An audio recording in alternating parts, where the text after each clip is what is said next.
মুখাভিনয়। কবি দুর্গা বেরা। অভাব সব মানুষের থাকে, কারো খুশির অভাব, কারো ভালোবাসার অভাব, কারো আবার টাকার।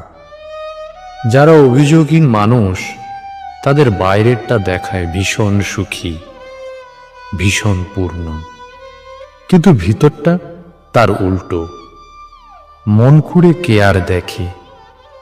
মানুষ এখন দেখায়, মানুষ এখন শেখায়, শেখায় কিভাবে একা থাকতে হয়, কিভাবে মনের ঘর তালা বন্ধ করে মুখ খুলতে হয়, কিভাবে জানাতে হয় মুখের আন্তরিকতা।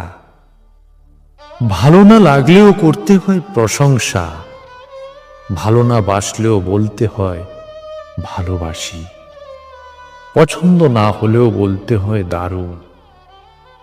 যেখানে অন্তরের কোনো অনুভূতি নেই, অথচ যাকে বলা হচ্ছে তার আবেগ রয়েছে, এও কি এক ধরনের মুখাভিনয় নয়? নমস্কার।